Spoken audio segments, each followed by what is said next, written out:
కాలుతాం. ఆ నరక నుంచి తప్పించబడాలని యేసుప్రభు వచ్చిందమ్మా. ఏం అడుగుతలైనా మన ఆస్తి అడుగుతలే, అంతస్తు అడుగుతలే, పొద్దులతో చేసుకుపోయి కూలి 400, 500 కూడా అడుగుతలేదు. ఏం అడుగుతలే. మనందరం తప్పులు చేసినా మనందరం ఉదయాన్ని తెలుసు. ఎవరిని తిట్టలే, ఎవరిని ఏమనలే, మోసం చేయాలి. అందరం చేసిన వాళ్ళమే. దుకాణం కాడికో ఎవరిని మోసం చేయలేదా? ఎక్కడైనా మనం ఏం అబద్ధం ఆడి అందరం ఆడినోళ్ళమే. ఏసయ్యా నేను కూడా తెలిసి తెలియక తప్పులు చేశాను, నన్ను క్షమించి చేశానంటే యేసుప్రభు మన పాపాలు క్షమిస్తాడమ్మా. శాంతి సమాధానం నెమ్మది ఉంటుంది. ముఖ్యంగా ఒక రోజు ఈ లోకం ఎట్లా నిలిచిపెట్టాం.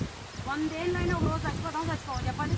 ఎవరేమైనా చచ్చిపోతాం. ఇవాళ బతుకున్నాం, సాయంకాలం వరకు ఏమవుతుందో మనకే తెలియదు. కరోనాలో ఎంతమంది చచ్చిపోలేదు, అవునా కాదా?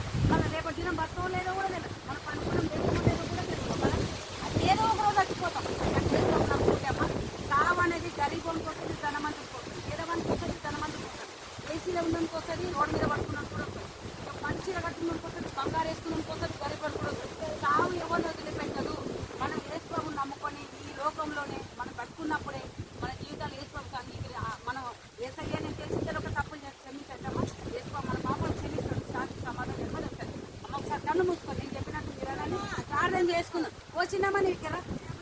సరే అమ్మ, నీకు నేను చెబుతుందమ్మా. అంతే.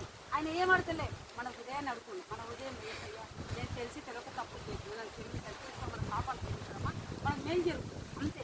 ఇది ఒకటే చిన్న మాట మీకు చెప్పడానికి దేవుడే మిమ్మల్ని ప్రేమించి ఇక్కడ పంపించింది. ఆంటీ బుద్ధ ఉండి రాలేకపోయింది, నేనే ధైర్యం లేదు మీకు చెప్పాలని వచ్చింది. సరేనా అమ్మా? ఓకే. కన్ను మూసుకోండి అమ్మ, అందరు కన్ను మూసుకోండి. సరియమ్మా, నేను అది కట్ చేసి వేరే